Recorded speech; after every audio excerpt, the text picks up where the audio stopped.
আসসালামু আলাইকুম। কেমন আছেন আপনারা? আশা করি সবাই যার যার জায়গা থেকে ভালো আছেন। আমিও আছি, আল্লাহর রহমতে আল্লাহ যেমন রাখছেন। তো অনেকদিন পরে আপনাদের মাঝে একটা কথা বলার জন্য আমি এই ভিডিওটা বানাইলাম। যেমন আমি যে কথাটা বলতে চাচ্ছি ওটা হচ্ছে যে কি, বাংলাদেশের এখন পরিস্থিতিটা বা ইয়াং জেনারেশনের যে পরিস্থিতিটা, ওটা আসলে কতটা নিচু নেমে গেছে সেটা শেয়ার করার জন্য। যেমন ধরেন, বাংলাদেশে দিন দিন ইদানিং দেখতেছি যে কি, আপনার দর্শনের হার বেড়ে যাচ্ছে, তারপর হচ্ছে আপনার খুন খারাপি বেড়ে যাচ্ছে, চিন্তায় বেড়ে যাচ্ছে, বা আরও কত কি, সব কিছুই করতেছে ইয়াং জেনারেশন। তাহলে ইয়াং জেনারেশন সম্পর্কে বলতে গেলে, ইয়াং জেনারেশন সাধারণত আমার জানা মতে ধরতেছি আর কি 17 থেকে 25 বছর, এরা হচ্ছে ইয়াং জেনারেশন। তো যে পরিমাণ দর্শনের হার বাড়তেছে বা দর্শন করে আবার তাকে মার্ডার করা হচ্ছে, এমন ঘটনা আমরা প্রায়ই সোশ্যাল মিডিয়ায় দেখতেছি, বা আমাদের আশেপাশে যে জায়গাগুলো আছে সবগুলোতে আমরা কাছে বিচের জায়গাতে শুদ্ধ আমরা দেখতেছি। যেমন ধরেন বাকলিয়ায়, তারপর ডাকায়, তারপর আগ্রাবাদে, সাতখানিয়ায়, বিভিন্ন জায়গার মধ্যে এরকম দর্শনের শিকার হয়ে মার্ডার করতেছে, এরকম আছে। তো আমি আসলে বলতে চাচ্ছি যে এই সব কিছু করতেছে ইয়াং জেনারেশন। তো ইয়াং জেনারেশনরা কেন করতেছে বা কী কারণে করতেছে এটা আপনারা জানেন? তবে আমার জানা মতে আমি জানি সেটা কেন জানেন। প্রথমত বলি, তার মা বাবা দায়ী।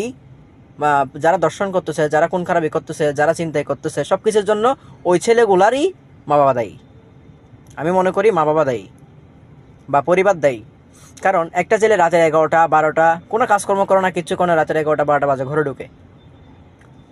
তো ফ্যামিলি কিন্তু দেখতেছে যে সে রাতের 12টা বাজে ঘরে ঢুকতেছে, সে কোনো কাজকর্ম করে না, তাহলে এত রাতে পর্যন্ত বাইরে কি করে? হয়তো বা সে কোনো একটা অবৈধ কাজে লিপ্ত আছে, বা কোনো একটা খারাপ ছেলেদের সাথে মিশতেছে, বা অবৈধ কোনো রাজনৈতিক দলে বা কোনো গ্যাংয়ের সাথে জড়িত আছে। তো এগুলো মা বাবাদের কী করা উচিত? তাদের বারণ করা উচিত যে এরকম কাজ করা ঠিক নয় বা এমন করা ঠিক নয়, বোঝানো উচিত বা শাসন করা উচিত। তবে এখনকার পরিবাররা এগুলা করে না। আর যেটা দর্শনের বিষয়, ওটা হচ্ছে আমি মনে করি এটা হওয়ারই উচিত, বাংলাদেশে এটা হওয়ারই উচিত। কেননা এই 17 থেকে 25 বছর এই বয়সটা হচ্ছে যে কি আপনার মানে উঠন্ত বয়স বলা যায়। আর এই বয়সের মধ্যে আমাদের ইসলামে বলে যে কি, যখনই অন্য কোনো বেগানা নারীদের দিকে আপনার চোখ যাবে বা নিজের চোখ যাবে, ছেলেদের চোখ যাবে, তখনই তাকে বিয়ে করে ফেলতে বলা হয়েছে বা বিয়ে সম্বন্ধে ধারণা দেওয়া হয়েছে। কিন্তু এখন দেখেন, 25 বছর, 26 বছর, 27 বছর হয়ে গেলেও ফ্যামিলি থেকে কোনো বিয়ের কথা বলে না। যদি বিয়ের কথা না বলে তাহলে ছেলেরা তো এমন করবেই। এটা লজ্জা নয়, এটা আসলে জানা উচিত, প্রত্যেকটা পরিবারেরই জানা উচিত যে কি এমন কাজ কেন করতেছে। তো আমাদের ওদের বাধা দেওয়া উচিত, বা ওরা যা চায় তা আমাদের করা উচিত, বা ওরা কি করতেছে সেটার দিকে লক্ষ্য রেখে সেই কাজটা সমাধান করা উচিত। যেমন ধরেন, একটা 17 প্লাস, যেমন 19 20, 18 19 20 এরকম বয়সী ছেলেরা অন্যান্য নারীদের প্রতি আসক্ত হয়, বা ওদের প্রিয় মানুষ নিয়ে ঘুরতে যায়, এদিকে যায় ওদিকে যায়, খারাপ কাজ করে বসে থাকে। তো এগুলা থেকে এড়িয়ে যাওয়ার জন্য, এগুলা থেকে দূরে থাকার জন্য একটা ছেলের প্রয়োজন হচ্ছে তার মা বাবাকে জানানো। তার মা বাবা আসলে জেনে থাকলেও মা বাবা কখনো বলবে না যে কি তুই কি বিয়ে করবি বা তোর কি বিয়ে করা উচিত। ফ্যামিলি থেকে কোনো সিদ্ধান্ত আপনাকে দিবে না, এটা হচ্ছে কথা। হ্যাঁ, তো কথা হচ্ছে যে পরিবারের উচিত যে যখনই ওর ছেলে দেখতেছে যে কোনো কোনো মেয়ের সাথে কথা বলতে বা সম্পর্ক রাখতেছে, বা 18 বছর হয়েছে, 19 বছর হয়েছে, এই বয়সে তাদেরকে বিয়ে করিয়ে দেওয়া উচিত, যাতে অন্য কোনো নারীর দিকে, অন্য কোনো ছোট বাচ্চা বা অন্য কোনো মহিলার দিকে, অন্য কোনো মেয়ের দিকে যাতে নজর না দেয়। কি করব কোনো কিছু মানে বুঝতেছে না। বাংলাদেশের প্রাইম মিনিস্টার এমন অমন, ওগুলা বলে কোনো লাভ নাই। বাংলাদেশের সরকার এমন, সরকারের আইন নীতি ওরকম, ওগুলা বলে কোনো লাভ নাই। আসলে পরিবার যদি নষ্ট হয়, পরিবার যদি কোনো কিছু না বুঝে, ছেলেরা কি চায়, মেয়েরা কি চায়, হ্যাঁ, ওদের সুখ যদি না বুঝে, তাহলে কি আর ওই পরিবারেরও দরকার নাই, ওরকম পরিবার বেঁচে থাকারও দরকার নাই, বা ওরকম পরিবার থাকারও দরকার নেই। আসলে ইসলামে যেটা বলছে ওটা হচ্ছে যে যখনই অন্য কোনো নারীর দিকে একটা ছেলের চোখ যাবে, ওর চোখকে হেফাজত করতে তাহলে অন্য একটা মেয়ে দরকার। অন্য একটা মেয়ে বলতে তাকে বিয়ে করে দেওয়া উচিত, বিয়ে করে দেওয়া দরকার। তো ওই জায়গার মধ্যে ওই কাজ না করে পরিবার কি করে, 25 বছর হয়ে গেলেও বিয়ের কথা বলে না।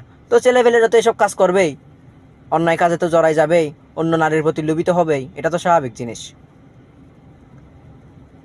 তো প্রত্যেকটা পরিবারকে, প্রত্যেকটা মা বাবাকে আমার একটা কথাই বলা যাচ্ছে, বা আমি অনুরোধ করতেছি, এটা যদি আপনারা আপনাদের ছেলের ভালো চান, আপনাদের সমাজকে ভালো ভালো রাখতে চান, আপনাদের পরিবার, আপনাদের এলাকা, প্রত্যেকটা গ্রামকে, প্রত্যেকটা শহরকে, প্রত্যেকটা ইউনিয়নকে আপনারা যদি কি ভালো রাখতে চান বা সুশীল রাখতে চান, সুন্দর পরিবেশ গড়ে তুলতে চান, তাহলে আপনার ছেলে মেয়েদের চাওয়া আকাঙ্ক্ষা আপনারা বুঝেন, দেখেন। তারা যদি চায় যে মেয়ের প্রতি আসক্ত, তারা আপনারা যদি দেখেন তাহলে তাদেরকে বিয়ে করিয়ে দেন। তারা যদি দেখেন যে কি আপনার কোনো একটা অন্যায় কাজে জড়িত হয়ে যাচ্ছে, বা ছেলে ফেলে বন্ধু বান্ধব নিয়ে ঘুরতেছে, বা নষ্ট ছেলেদের সাথে ঘুরতেছে, বা কোনো গ্যাংয়ের সাথে পরিচিত, বা কোনো গ্যাংয়ের সাথে সে যুক্ত আছে, তাহলে তাকে কাজের ব্যবস্থা করে দেন, বা ব্যবসার ব্যবস্থা করে দেন। তাকে কাজের মধ্যে ব্যস্ততায় নিয়ে যান, কাজের মধ্যে দিয়ে ব্যস্ততায় নিয়ে যান, দেখবেন যে কি সে ছেলেটা ভালো হয়ে যাবে। যদি আপনারা এগুলা না পারেন, ছেলেকে ঠিক সময়ে বিয়ে করাতে না পারেন, ছেলেকে নষ্ট হওয়ার হাত থেকে কোনো একটা ব্যবসা বাণিজ্য বা চাকরি দিয়ে যদি আপনারা আগলে রাখতে না পারেন, তাহলে এই দেশ, এই দেশের জনগণ, এই দেশের ছেলেপেলেরা, ইয়াং জেনারেশনকে কখনো ভালো করা যাবে না। তো পরিবারের কাছে, প্রত্যেকটা পরিবারের কাছে একটাই আবদার থাকবে, ওটা হচ্ছে যে আপনার ছেলে মেয়েরা কী চায়, তাদের চাওয়া আকাঙ্ক্ষা পূরণ করে দেন।